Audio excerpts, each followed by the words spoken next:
Good morning. Good afternoon. Um, any questions before we get started? Anybody? Anybody? No? Nothing? Nothing? All right. Uh,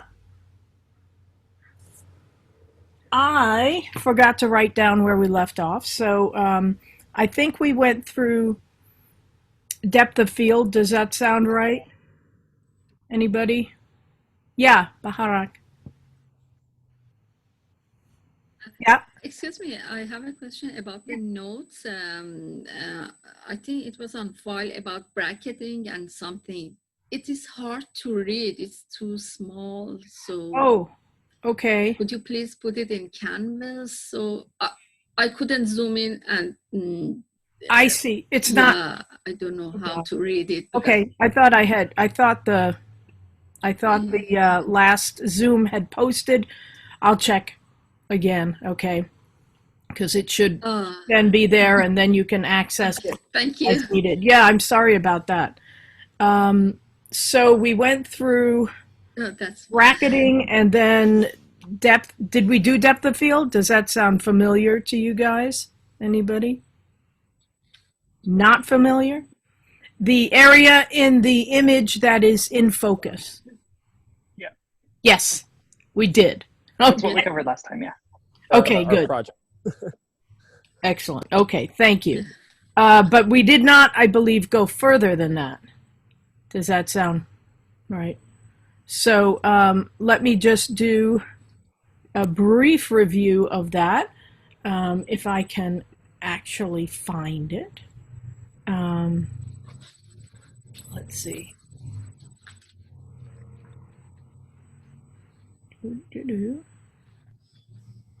Just to confirm something, you postponed the submission to Friday, right? I did. For the project? For depth of Okay. field, I did, yeah. And I'm embarrassed to say I don't remember what I said. I think is it Friday? Friday. Yeah, Yes. Friday the 29th. Just confirming. Okay. You know what? Yeah. My memory is shot and I honestly am stupid not to write it down, so let me write it down now. But yeah. It would be a good thing, right? And then I'll get the notes up again.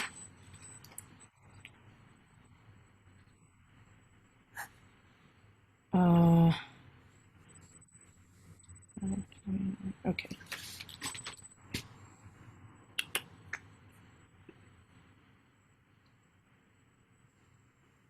I'm sorry, this is so slow.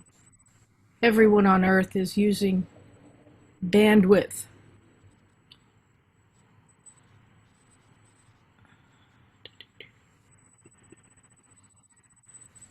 And did you guys see the examples of the depth of field that I posted? They're nothing special, but they're examples. I hope you saw them. Anyway, I'll bring them up. Yes. I'll bring them up Yes. just in case.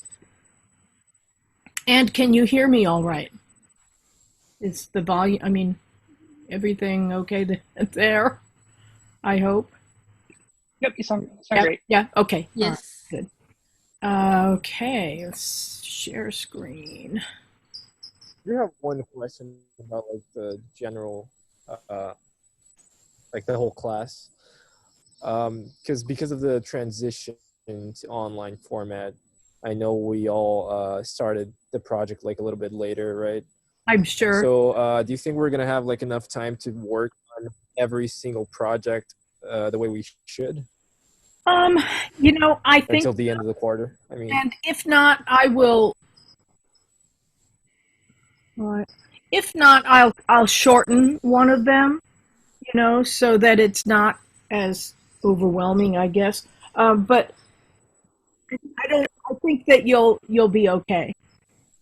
Okay. There are four. I think there are four assignments, and this is the first one. But we had to kind of get to this point with the technical information before you could start working, if that makes sense.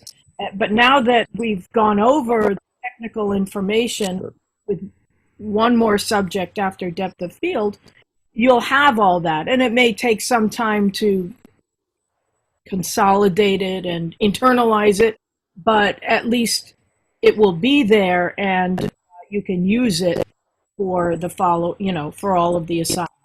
Okay. So after this, the assignments will come more quickly. This one took us a while to get, but then, they'll follow pretty quickly. And I'll always go over what it is I want in the assignment and show examples of that. Okay. So, for depth of field, again, depth of field, it's not my depth of field is the area in or of the image that is in focus, and specifically the area in front of and behind the point of focus that's in focus. So if you focus on my nose, there's always a certain amount of space in front of my nose and behind my nose that is also in focus.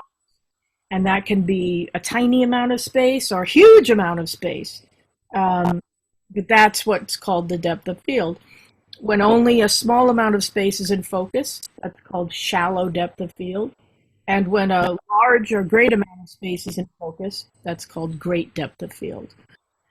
There are three things that affect depth of field, control depth of field, which we went over. And the first is the size of the aperture. And that's the thing that we as photographers use to purposely change the depth of field. So a large aperture, which is a small f-stop number, for example, f2, f4, f2.8, f4, will give you shallow depth of field where not very much is in focus. And a small aperture, which is a large f-stop number, which is f22, will give you great depth of field where a lot of is in focus. The second thing that affects depth of field, so that's the first there. The second thing that affects depth of field is the focal length of the lens, how long the lens is. And the shorter or the more wide angle of view the lens has, the greater the depth of field. And the longer the lens, the more telephoto it is, the shallower the depth of field. And again, can you all see these notes? Yes, no? Yes, no? Anybody? I can see them. Okay. Yes. So, and I give you the reason Yes. why that is so here in the notes. Okay, but since we're reviewing, that's not as important in the general stuff, I guess. And the third thing that affects depth of field is the distance from the point of focus or your subject. And the further you are from the subject, further back, the greater the depth of field. And the closer you are, the shallower the depth of field. Okay, and those things can work together to sort of increase the effect. So if you want really, really shallow depth of field, you would use a large aperture and a long lens. And sorry, it's really hot here today. And come in close to your subject. If you want really great depth of field, you would use a small aperture and a short lens and stand further away from your subject. So that would give you even greater depth of field, and the previous would give you even shallower depth of field. When you come in close to a subject, and I mean really pretty close, 2 feet or closer, generally the depth of field will be shallow. using a large aperture will make it even more shallow, and so on. But when you're close, the depth of field will still be shallow. So let me show you some examples.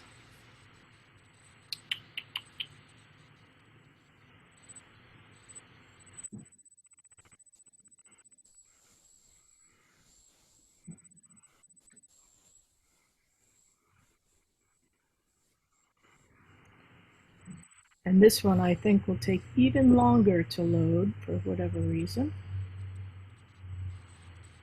You would think, because it's so big. That's On the assignment, it says that. sorry. Oh, sorry, Miss. But we on assignment, we're just taking one with a full close depth of field, and then one without it in a way. Yeah, I'm sorry. The whole. Either you're cutting out or I'm cutting out. So Can see like an F22. I don't know if I'm saying.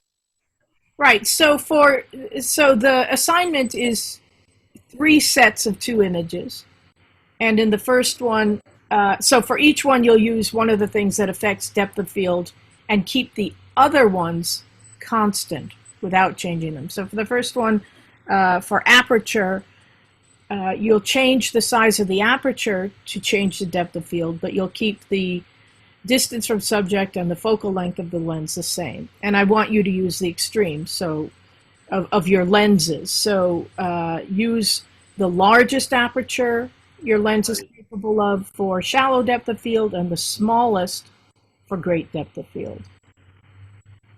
Does that answer your question?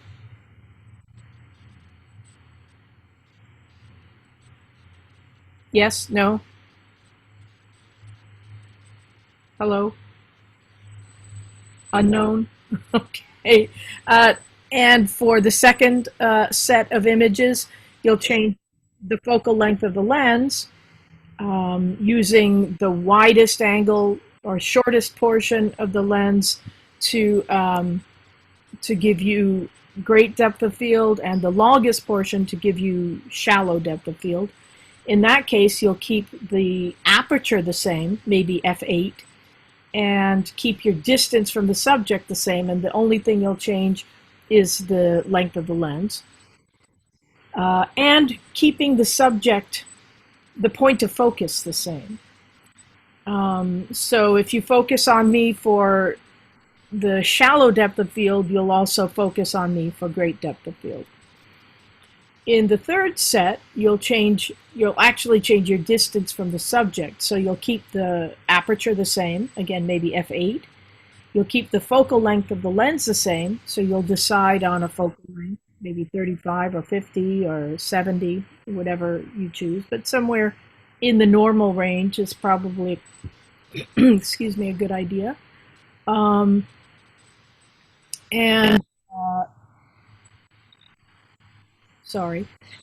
the only thing that you'll change is your distance from subject. So you'll come in very close for shallow depth of field, and you'll back up for great depth of field. So finally, here are some examples. So this is changing the aperture. Can you see these? Yeah, okay, good. So changing the aperture. So you can see that the framing has stayed the same. The person didn't move at all.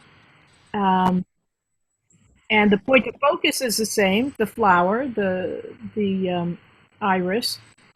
In the image on the left, here I put this here, but we can't see it that well.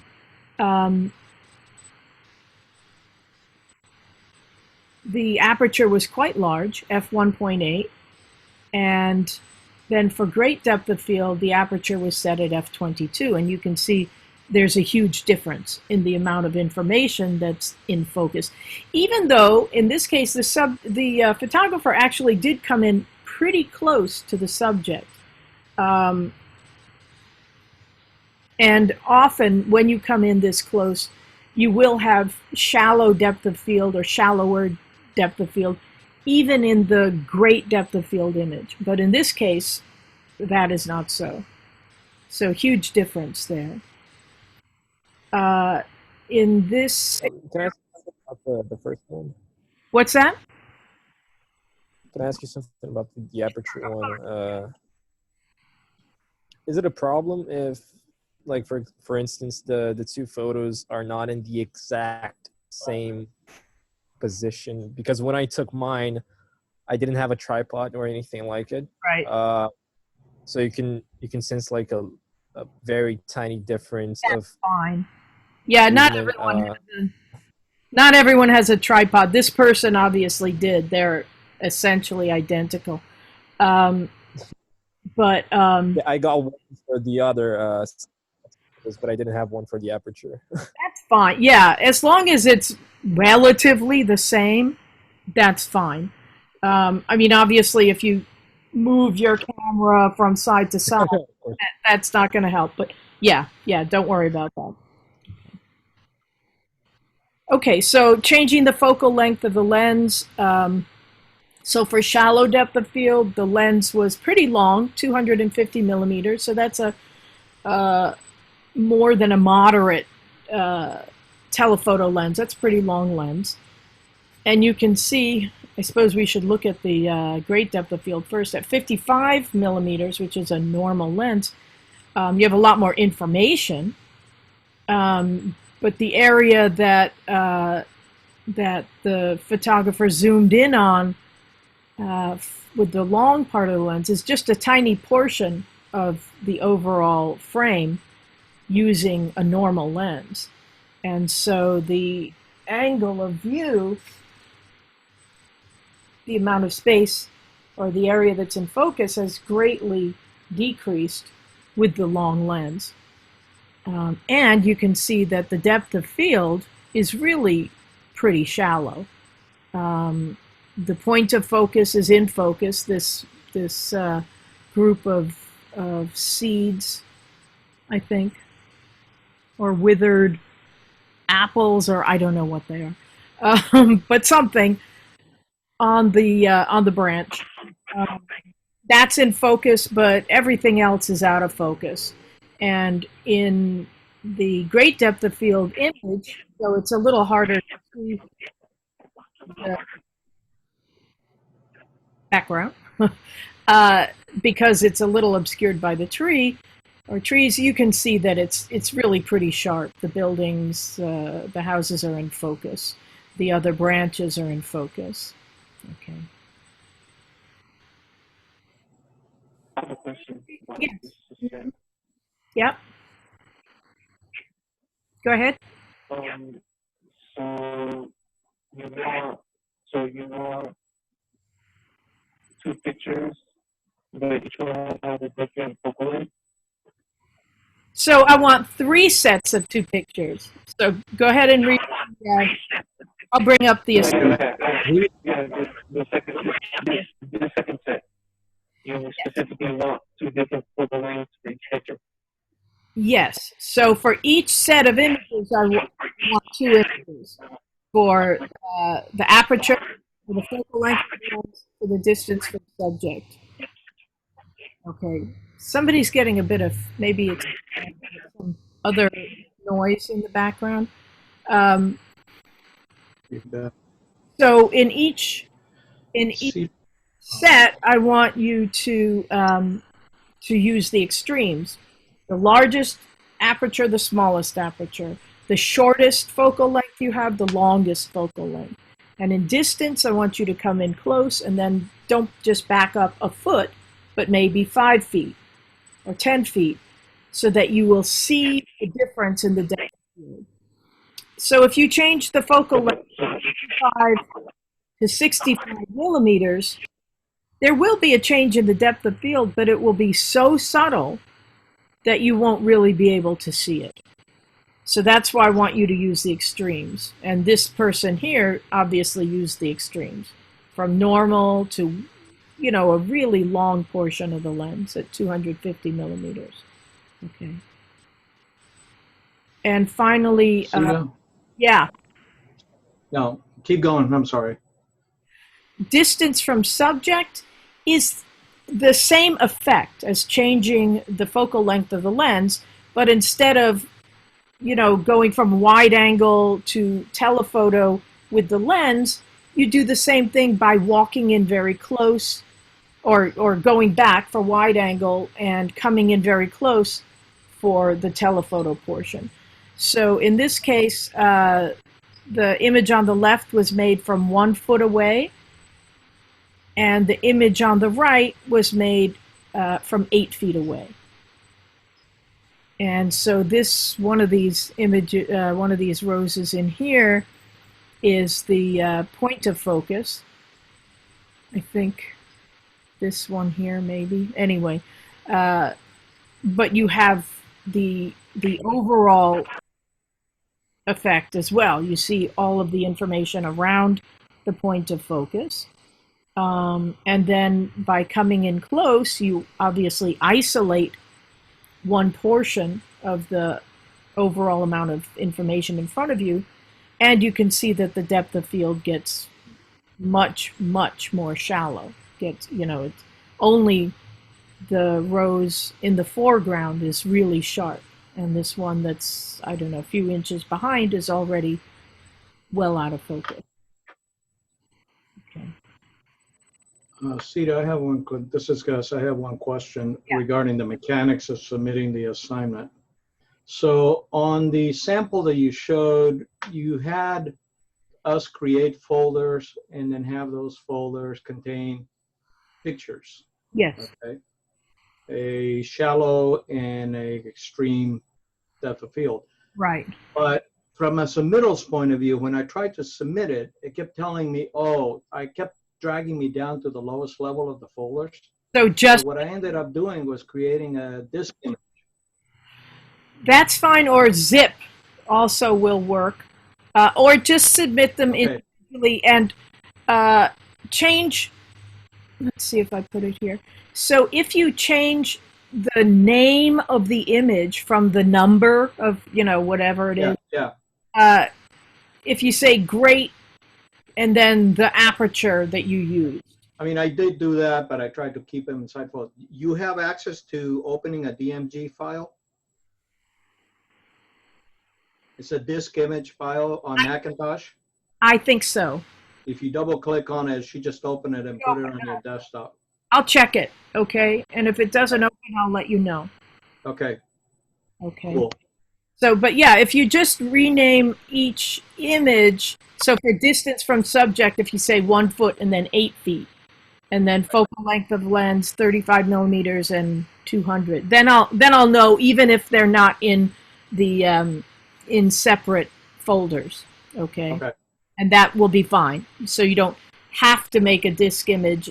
It's easier probably to download or to upload them onto Canvas, whatever works for you, as long as I can look at them, right? And I know what they are. What if you change the aperture, but you don't remember, or you change the aperture or the focal length and distance length, but you don't remember you don't know the exact measurements? You have to change that into the assignment name? Yeah, I want to know as close as possible anyway. So if you go into, what program opens up for you when you double click on an image on your computer? For a lot of people, for me, it's like preview. So.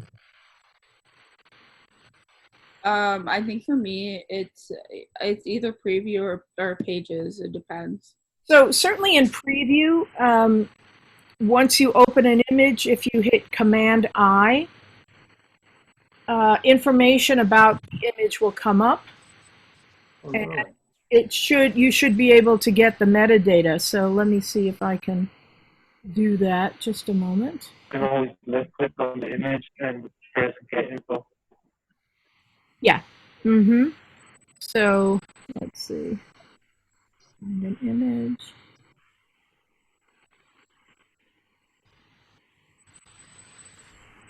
Let me get back to you. And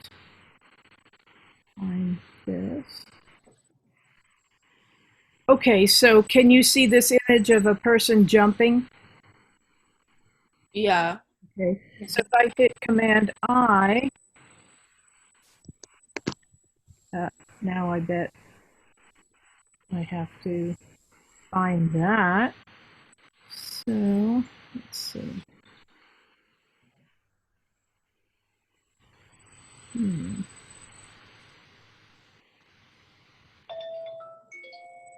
Well, it's supposed to come up. Do Command Tab. Sorry? If you do Command Tab, it'll show you all of the open.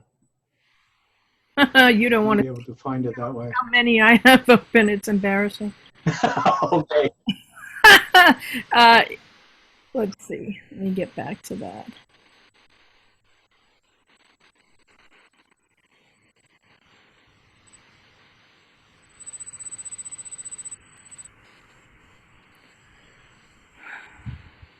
This is irritating.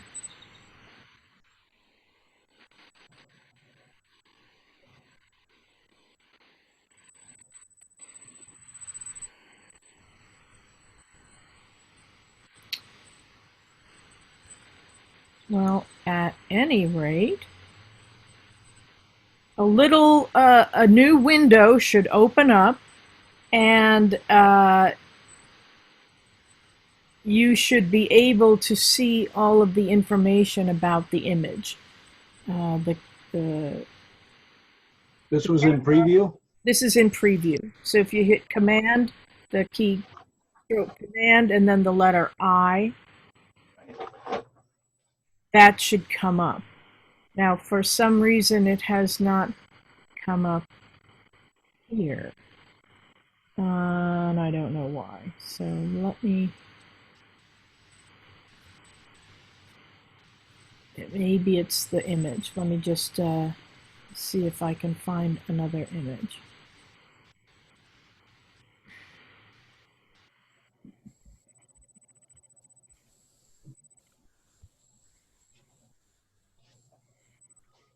Okay. All right. Okay. Just one more minute.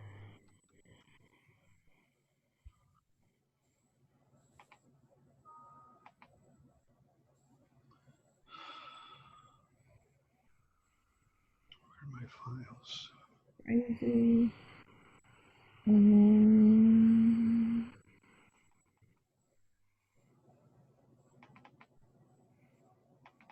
What is wrong? Okay. Must be me. And not my computer. OneNote Photoshop. Dang it.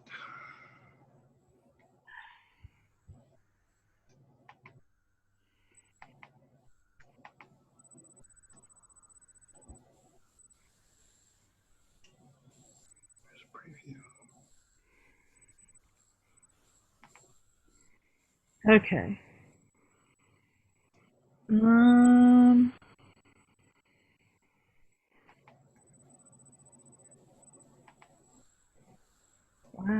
This is crazy. It won't come up. Well, at any rate, it should come up for you when you go, when you open up an image in preview. And for the Apple equivalent, which is what?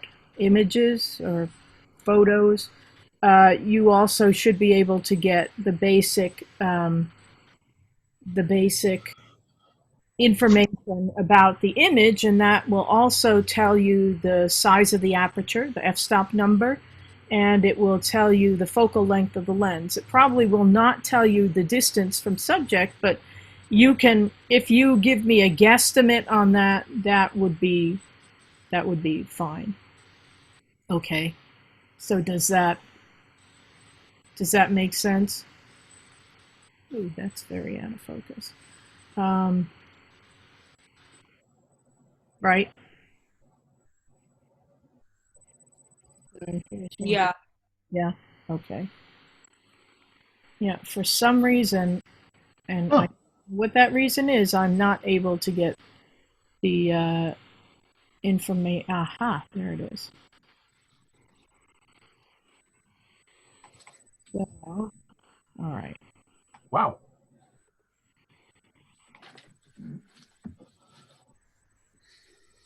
Okay. Holy mackerel. What?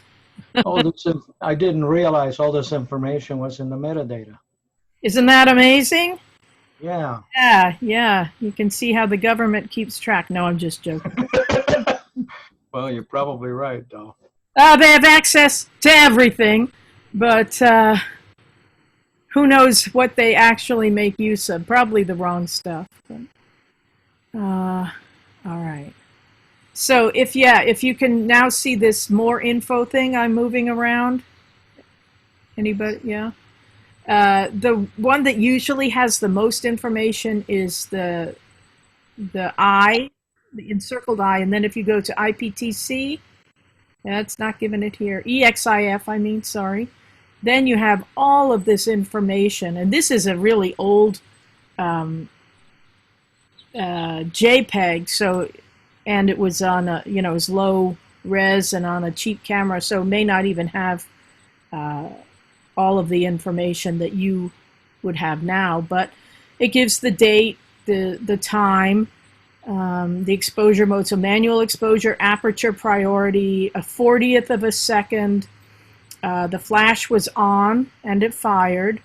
The focal length, the f-stop was 6.3. It says the focal length is 7.8. That sounds ridiculous, doesn't it? Sounds incredibly short. And that's because if you see the camera on this fellow's stomach, it was kind of that sort of camera, really small, miniatures, not miniature, but a very small camera that has a small sensor. And the smaller the sensor, the shorter the lens you need to give you the same angle of view, that is the amount of information, that you would see in a full-sized 35 millimeter camera. And so small cameras have really, really short lenses, and it sounds crazy that you would have like 180 degrees of view, but you don't. It would be about the same as a 35 millimeter, 50 millimeter lens, 35 maybe, because the sensor is so small, and in order to get that coverage, you need a wide-angle lens. And then it gives you other information. Light source unknown, and that's something we're going to go over this time or next time. But different light sources, and you can change your camera settings to suit the lighting situation in which you're photographing. That's called the white balance. Maximum aperture value, metering mode, all of these pieces of information. Oh, here it is, white balance, auto white balance. So it doesn't show the light source because the white balance was set to auto. So if I had set it to a specific lighting situation like daylight, then the light source would have said daylight or bright light or something like that. Anyway, all of this information is here for you, and so if you didn't write down what you had done, you can go in and access the metadata and find that out. Okay, and that's how I know if you guys are submitting work that is, for example, in this case, 16 years old. Because when I open the metadata, I can see when the image was made. If you had the GPS turned on, I could see where it was made. This was made in Calcutta, in India. So, yeah, all of that. Yeah. Question? So with the camera I'm using, it's one of my friends, but I don't know how to change the date on it, and he hasn't used it for a long time. And when I downloaded the photos, it said like it was 2018, and I'm not sure how to change that. And so with the photos that I took, would it have the actual date on it, or is it with the camera, I guess? The camera's date. It'll have the camera's date. So, oh no. Yeah, so that, you know what? I mean, you've told me that, and so I will be aware of that. you know, obviously if it says 2004, as this image does, I know it wasn't made 16 years ago, but you can go into the camera, go into the menu, and then a series of different folders will usually show up. And under the one that I think it says has a tool sign, or it could just be, you know, under something else for the basic information, it'll say date, time, and you can go in and change it with the, you know, there's usually a ring with arrows on it, so up and down, you should be able to change the date. Okay. Do you want me to retake the photos? Would it be fine? No, I'll remember that you told me that. Yeah. Thank you. Sure. What camera model? Yeah. The size limit to submit the files on Canvas, like a limit of file size.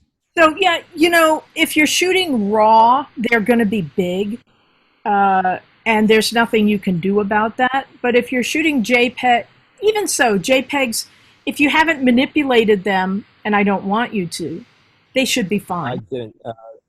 The thing is that I'm shooting in JPEG, but they're in 4K, so I'm not sure if they're going to be too big. I was able to upload to the Canvas over 100 megabytes. Wow. Oh, okay, yeah, that's pretty good. Take care of it. All right, good. Okay, so let me. I will say this: the upload will take a while. Yeah, that's fine. But it did do it. 100, yeah, Heard. yeah. If it's 100 megabytes, it's going to take a while.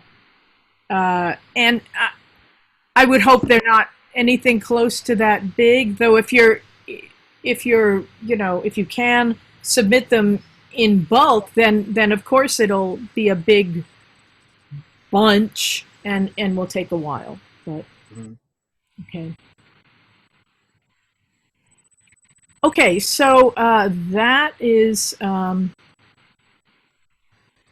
that part of depth of field. Just one moment, and I want us to discuss a little bit depth of field and why, you know, looking at images, discussing why the photographer used shallow or depth or great depth of field. So let me just get to depth of field.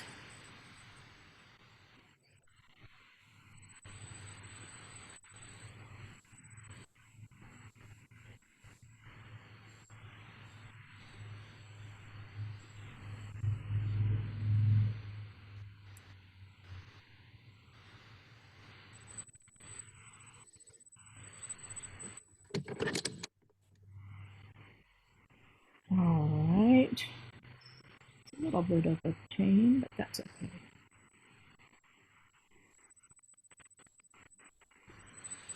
So I just want to go through, this has some basic stuff first of all.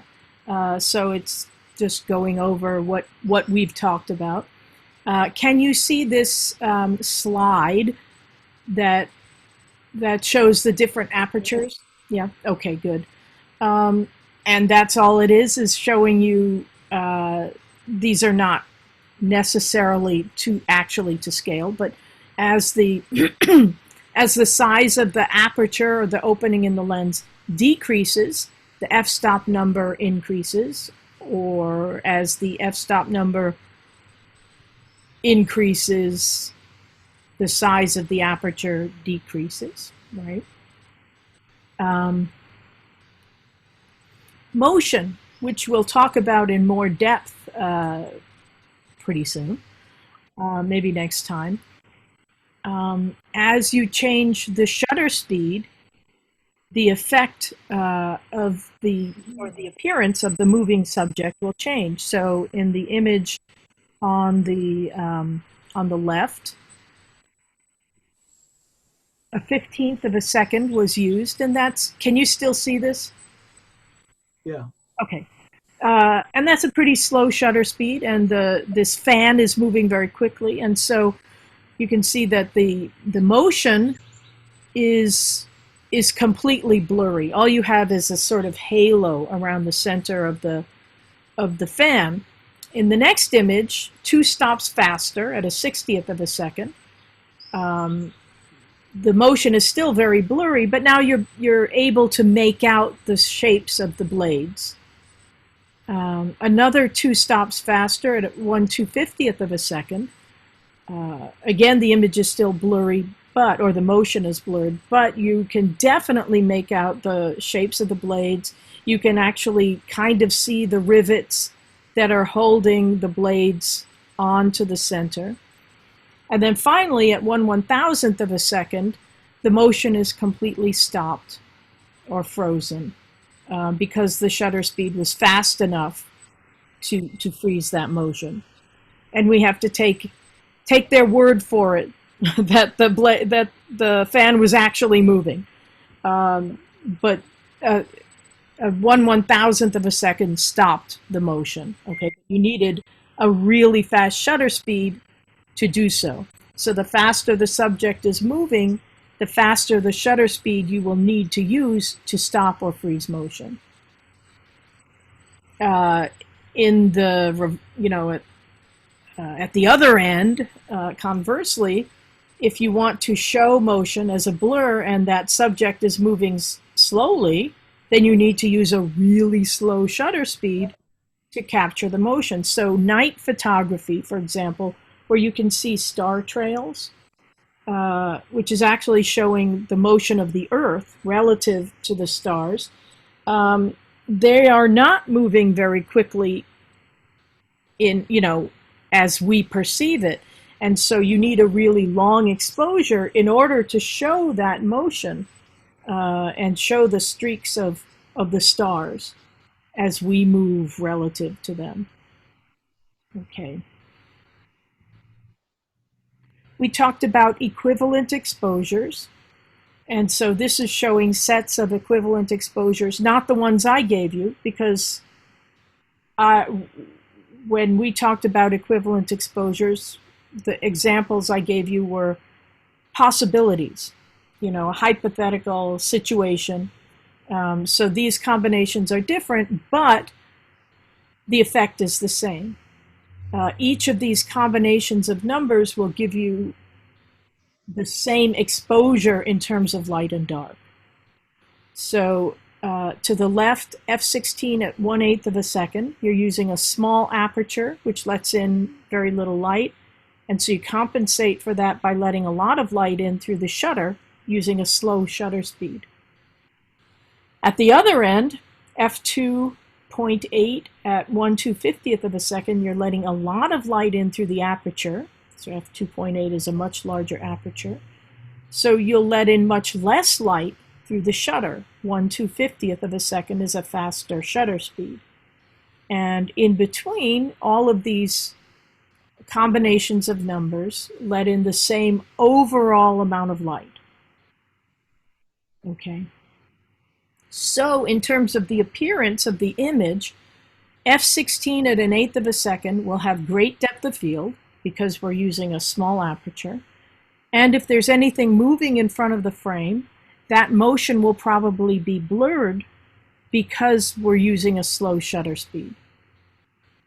At f2.8 at 1/250th of a second, the depth of field will be shallow because we're using a large aperture. And if there's something moving in front of the frame, that motion will probably be frozen. Again, depending on the speed of the subject, but 1/250th of a second is a much faster shutter speed than 1/8 of a second, and will be much more likely to freeze motion. But in terms of the exposure, in terms of light and dark, they should be the same. Because again, all of these, in this case, 6 sets of numbers, let in the same overall amount of light, the equivalent exposures. Any questions on that? Sita, do you have people waiting to get into the meeting? People have been able to get in so far as I know. I changed the settings so that I don't have to, Yeah, because I'm answer seeing the doorbell. there So are people that it says that they're reconnected. Huh. Um, I don't have a list of anybody waiting, which It must be the internet. They're having trouble getting in. that certainly could be. And I hear the doorbell ringing, but people seem to be getting in without my allowing them in. So people, I guess, are going Okay. in. Okay, thank you for asking them. Oh, sorry, back to that.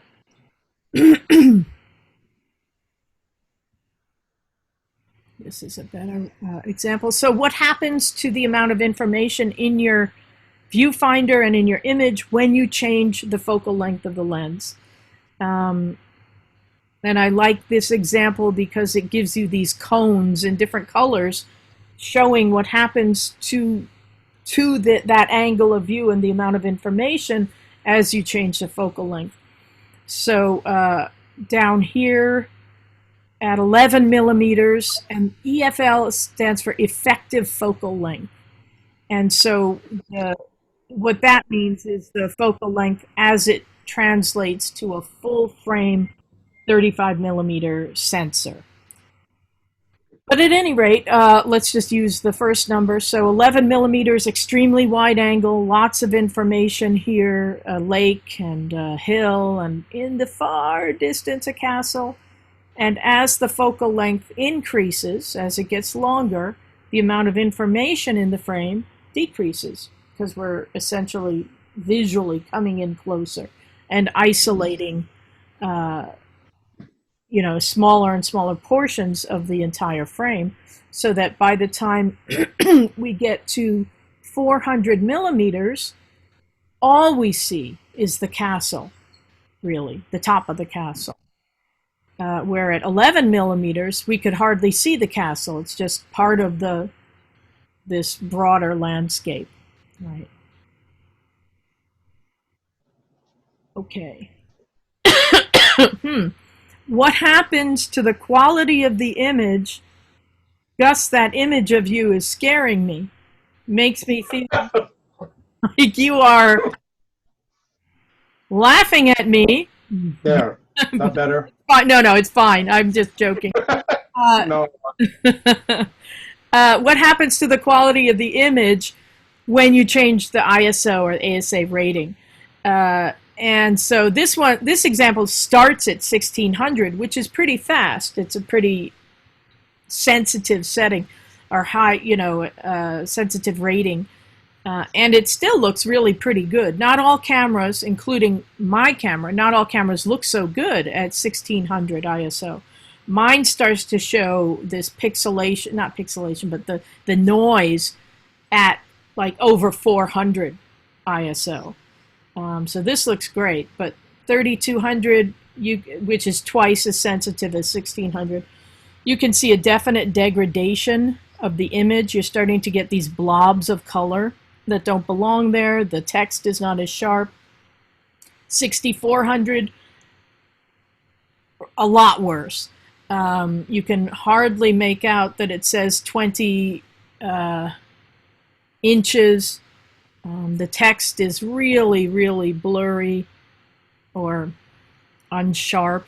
And finally, at 12,800, you can no longer see that the measuring tape says anything. And you can tell that there's some text in the foreground, but have no idea what it says. So a huge difference in the quality of the image as you change the ISO ratings.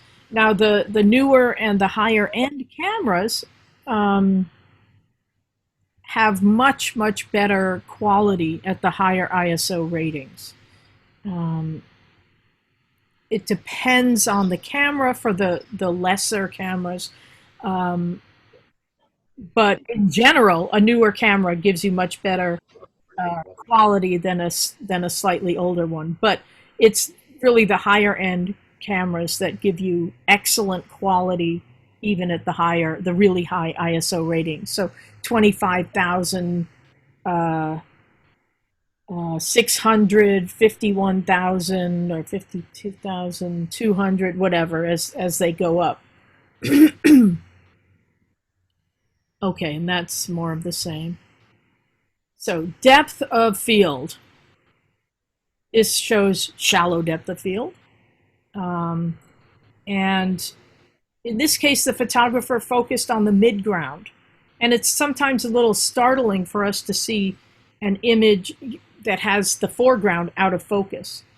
The area that maybe we think should be in focus, the point of focus, because this kid's face is smack dab in the middle of the frame, but it's out of focus. So that can be a little startling for us. I don't mean like, but, you know, just a little jarring. But at any rate, the point of focus is at point B here, and you can see that point C also is out of focus. Hang on. Move this thing. And it says here that the aperture setting is f2. So that's a really wide aperture, which will give us shallow depth of field. And this diagram shows us from the side what's going on, which I find helpful or useful to see how this is arranged. One nice thing about old lenses is that they have on them something called a depth of field preview. And new lenses don't have this. But this lens shows the aperture at f2. And then as it goes out, you can see that the aperture numbers are repeated on either side. And so it tells you how much space will be in focus as you move the aperture. So this outer part of the ring here, of the lens, is the focusing ring, and it gives the distance, in this case in feet, and usually it would give in feet and in meters. So what it's telling us here is that when the lens is set at f2, this amount of space is in focus. So somewhere from about 7 feet to 7.5, or from 6.5 to 7.5 feet. So about, and it says here, 1 foot is in focus. As you as you stop down, close down the aperture, go to 4, 8, 11, 16, that amount of space will increase. And you can see that on this depth of field preview. Sadly, new lenses don't have that. But, uh-oh, how did I do that? I don't know. The artist in you. I don't know how that happened. Cameras do have, if you have an SLR or one of the hybrid cameras, they do have a depth of field preview. It's a button, and if you hold it in, then the camera will show you in the eyepiece the actual depth of field. So when you're changing the size of the aperture, you know, by changing the numbers on your display, you're not actually changing the size of the aperture in that moment. So lenses at rest, no matter what you think you've got it set to, are actually opened up to the largest aperture. And that is so that the maximum amount of light comes in so that you can see what's in front of the camera as you focus and so on. When you release the shutter, in that split second, the aperture stops down to wherever it's actually set. So let's say this lens here has a maximum aperture of f2, and you have the aperture set to f11. When you're just looking through the camera, it's actually set at f2. But when you release the shutter, in that split second, it stops down to f11, and then it opens up again.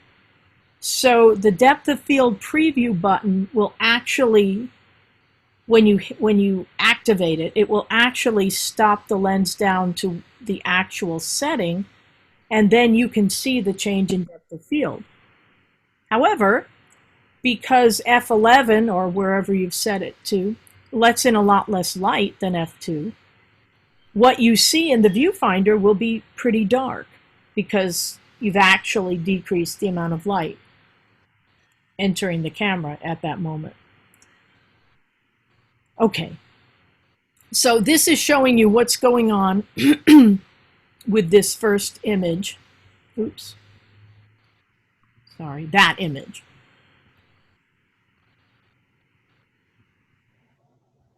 Okay. Sorry. Okay, so this image uses f16, I believe. Yeah, f16. And you can see that the depth of field is great. It's much greater. Everything's in focus. So the boy in the foreground, the midground, and the man in the background looking a little sinister there, which we didn't quite get in this image. But here, now he becomes very apparent. And this is what's going on in that image. So the depth of field, by changing the aperture from f2 to f16, the amount of space that's in focus increased from 1 foot to 8 feet. And now everything from just in front of the boy in the foreground back to this man, presumably at 8 feet or so behind, everything is in focus. So in order to calculate the depth of field focal distance, is there a formula? You know, there is, but it depends on the lens also. And so I can't tell you specifically what it is. And that's why these depth of field previews were so helpful. I have to look it up, okay, to figure out exactly how I can Google it as well. So using the aperture and shutter together, this image was made at 1/8 of a second at f16. And you can see that it has great depth of field because the f16 is a relatively small aperture. 1/8 of a second is a relatively slow shutter speed, so this stuff that's moving in the foreground is very, very blurry. It tells us very blurry bird wings, so we know what it is. But had we not been told that, we very likely would not know what the subject in the foreground is. You know, we just see a blur. In this case, the aperture has stopped down by 2 stops to f4, which means that we have to use, a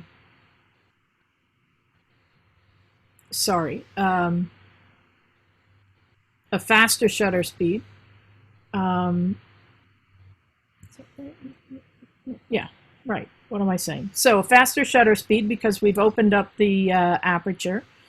From f16 to f4, which is 1, 2, 3, 4 stops open. So now the depth of field has decreased, though we can certainly still see what's going on in the background.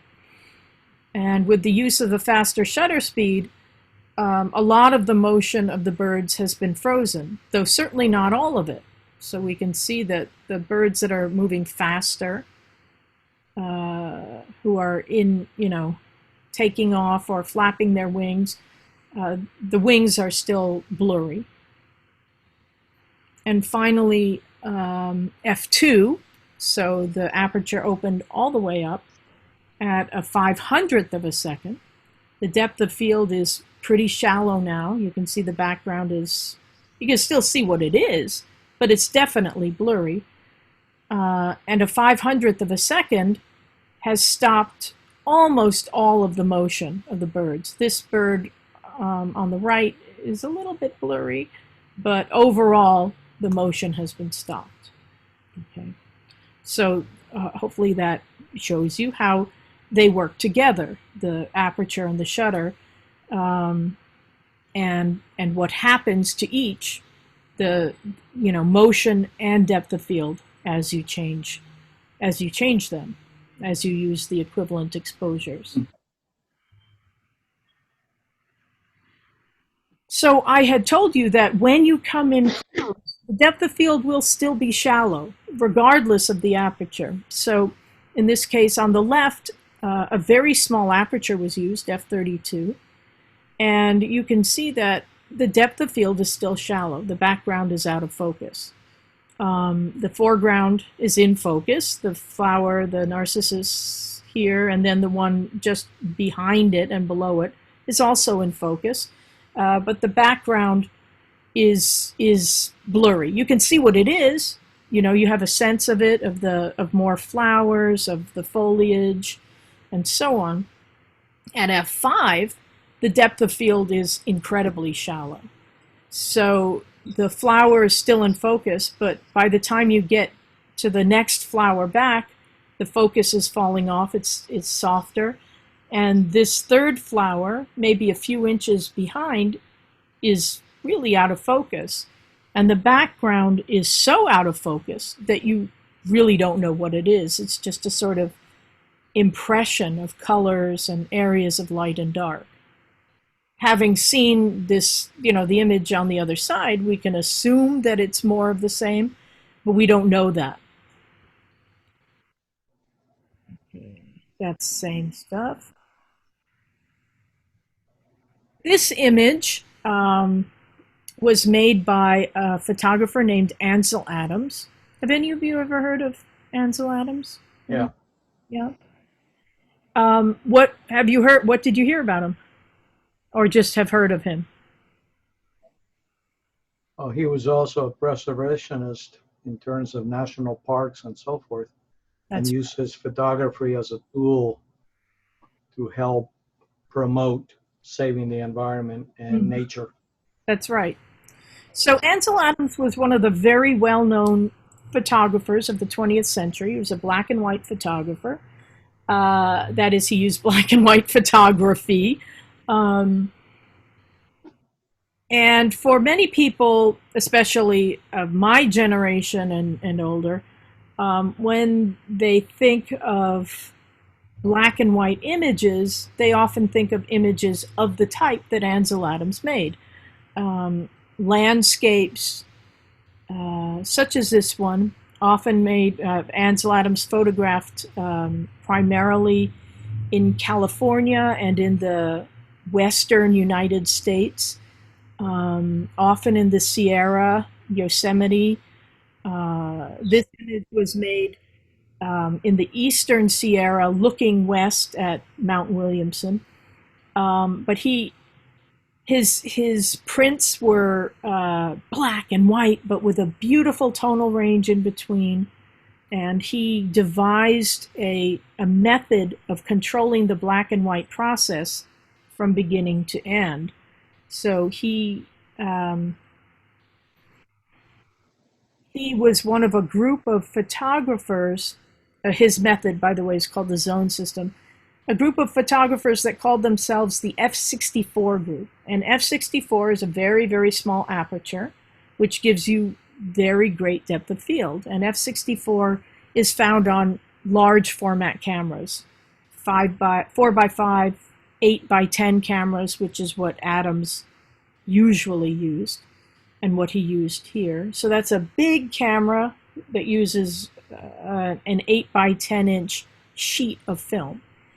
And members of the F64 group felt that photography should use, or photographers should use, great depth of field.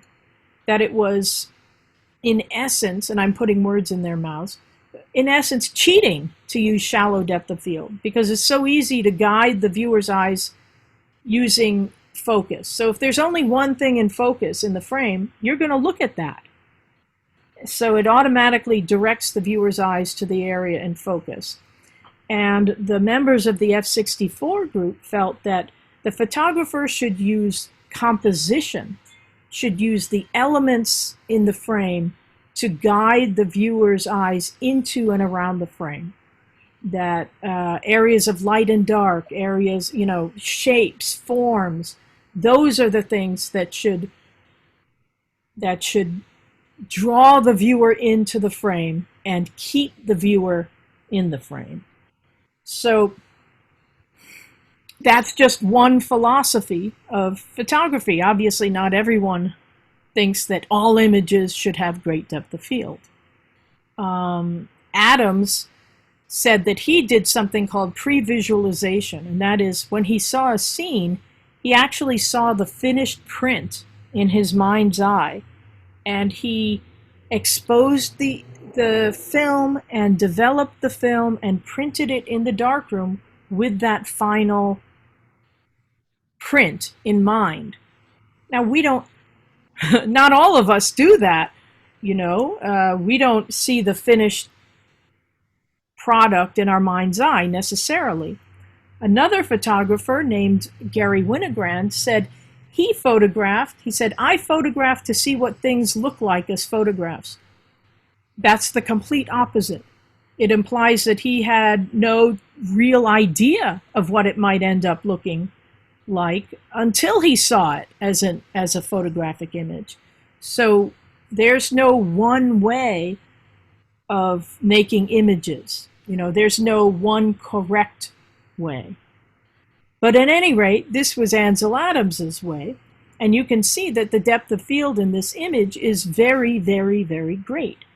Everything from the foreground to the background is in focus. So this rock, which was close to the lens, all the way back to infinity, Mount Williamson, is in focus. And you can see that Adams has used form, so triangles or pyramids going back in the frame. This rock, the light leads us back to these pyramid-like mountains in the foreground, this beautiful inverted triangle or pyramid with the light and the clouds coming in, and then Mount Williamson in the background, this beautiful God light coming in, and so on,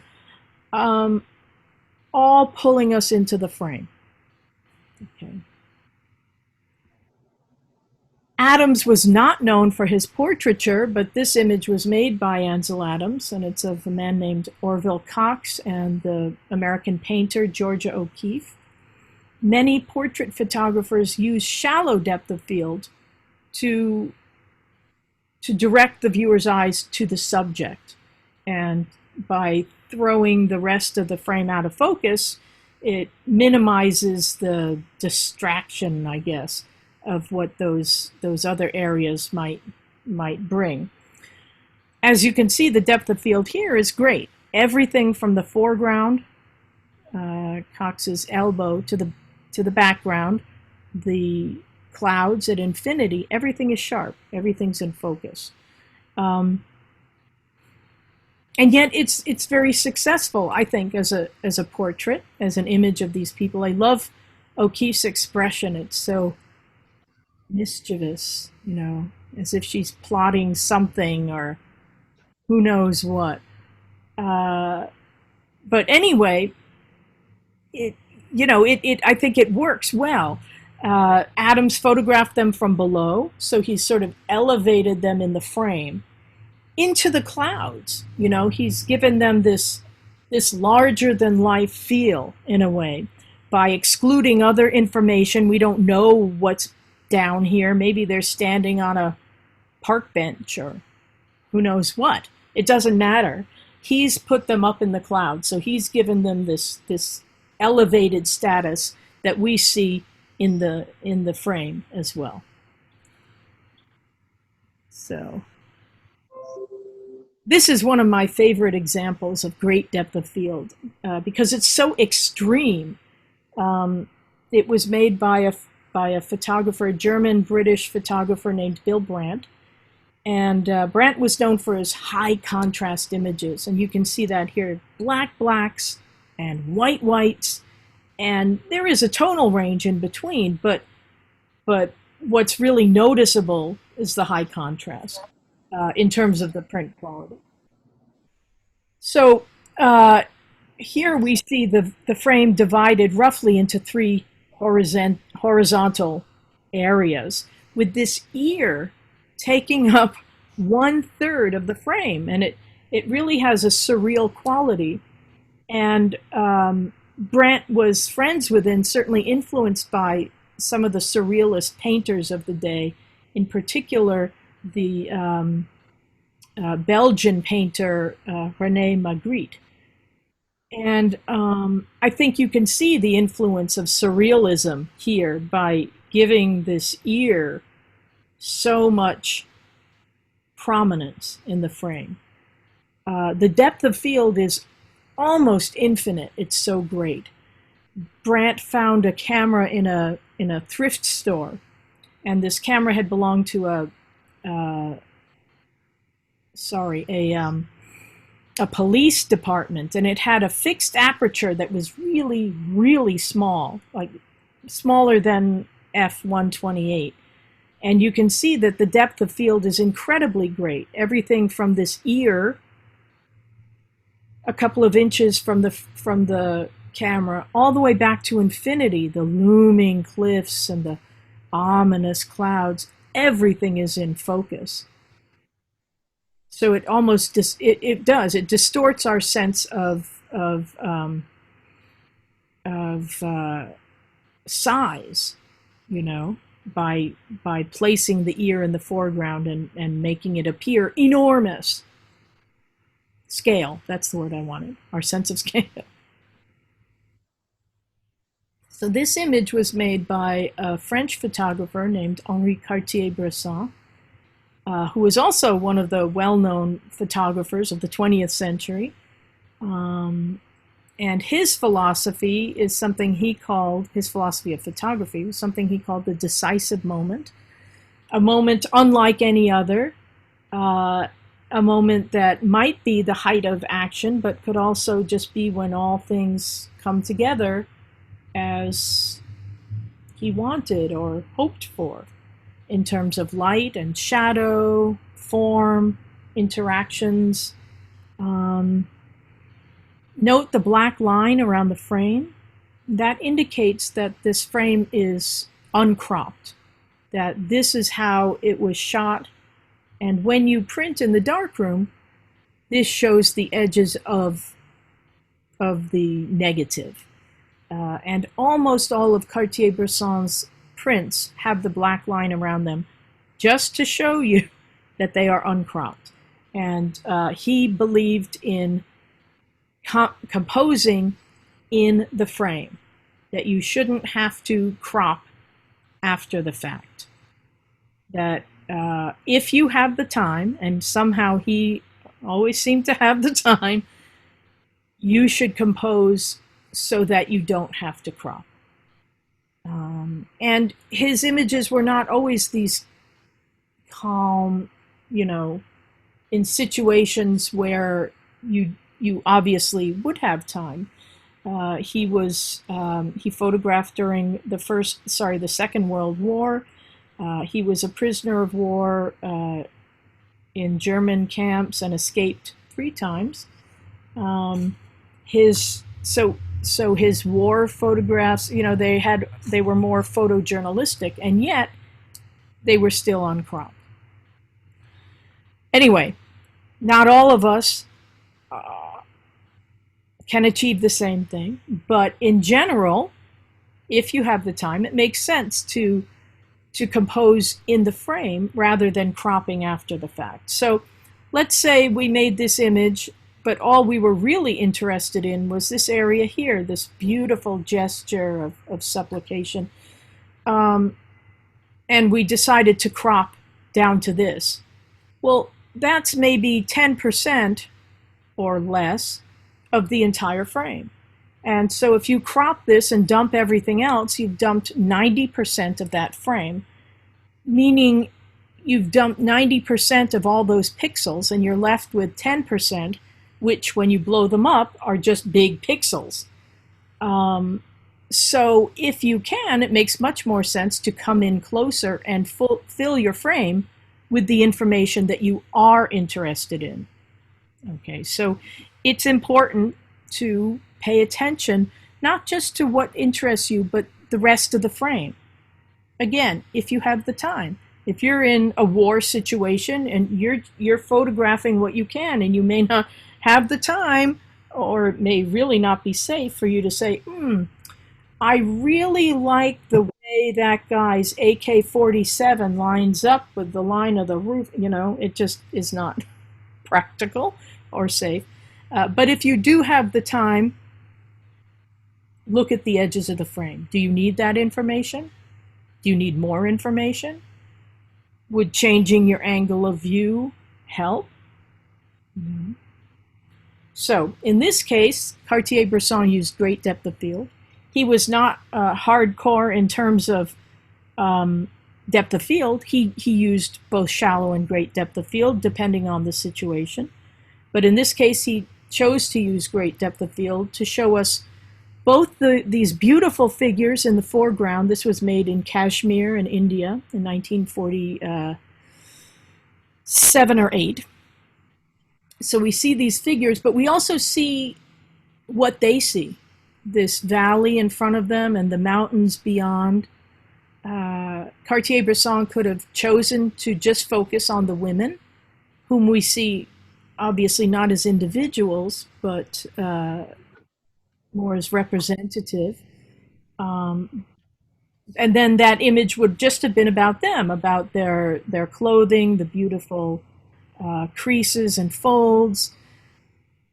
But by using great depth of field, Cartier-Bresson shows us both these women and what they're experiencing and where they are. So we are given a context for them as well. Let me skip a few of these. Okay, so shallow depth of field. This image was made by an American photographer named Gordon Parks, and he photographed primarily in Harlem in New York from the 1940s into the 1980s or so. I think he died in the early part of this century. He's a very talented man, not just in terms of photography, but he was a painter, a musician, a film director. If you ever have a chance to see the original version of the movie Shaft, that's the one to see, and he directed that. Anyway, this image, as you can see, uses shallow depth of field. It's entitled Ethel Sharif, this woman in Chicago. And the focus is on her, and then it falls off as you go back in the frame. And it's like a reverse perspective or line of perspective. Usually we see a triangle go back in the frame, and in this case, it's coming at us. And it's almost as if Ethel Sharif is repeated over and over, because we don't really see the other women as individuals. They're out of focus. The only face that we see that's in focus is hers. And so it's almost as if she is repeated over and over, going back in the frame. And this use of the reverse perspective gives us a sense of symmetry, even though the image is not actually symmetrical, but it gives us this sense of it. One more image by Gordon Parks, and this is of the boxer Muhammad Ali in his younger days, obviously. And the depth of field here also is shallow. In this case, we have 2 points of focus, his hands and his head. And he did that because they are both in focus, because they're both at the same distance from the lens. So his body is going back in the frame, but his head and his hands are in the same plane at maybe 4 feet away or however far away he was. But it shows us something about Ali. We see his hands. He's a boxer. They're, taped up for boxing. But also shows us his head. And Ali was a very intelligent man, very well spoken. He wrote poetry. And whether or not Parks purposely did this to imply both of those things, it kind of does. Because both areas are in focus, we pay attention to both elements there, and both are given equal weight in terms of the focus. Time is it?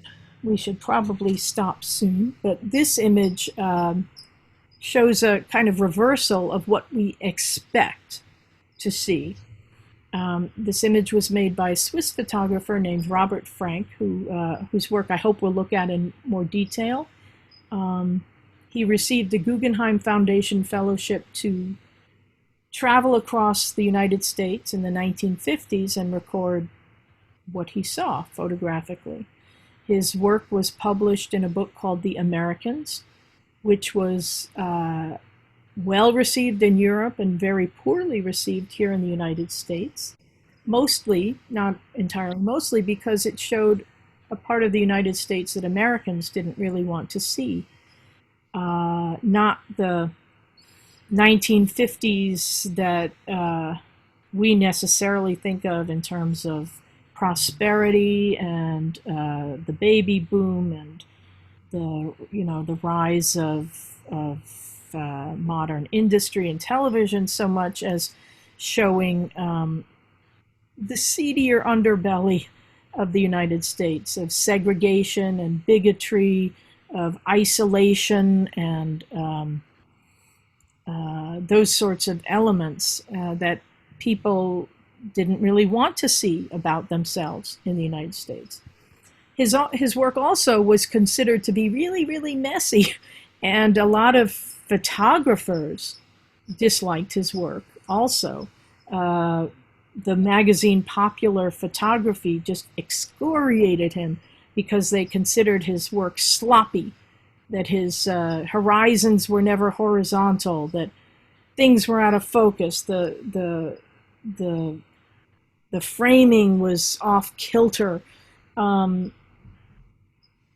of that said, his work has become a classic and much copied. The photographic road trip, there are any number of them around now, but there weren't very many, there were almost none in the 1950s. So all of that said, I hope we get to see more of his work. This was made in Los Angeles at a movie premiere, and it shows one of the stars arriving at this movie premiere, but she's out of focus. She dominates the frame in terms of how much of it she takes up, but she's out of focus, and we don't like to look at things that are out of focus. We like to look at things that are in focus, and if there's something in the frame that's in focus, that's where our eyes will go. And so even though she takes up the frame, most of the frame, our eyes are directed beyond her to the area of the frame or areas of the frame that are in focus. So all of the people who are watching the stars arrive, the people like us, the onlookers, the observers. And we see some wonderful expressions, sort of pensive, admiring, very admiring, people peering over to get a better glimpse. And so Robert Frank shows us this famous person. I think it might be the actress Kim Novak, but I'm not sure. He shows us this famous person in the way we kind of experience famous people, larger than life, but kind of out of focus, not quite real,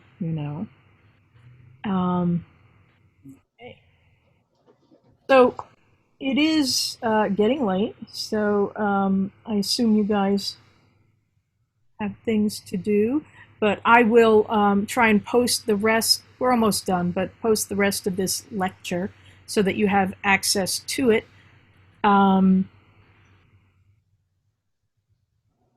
Yeah, okay.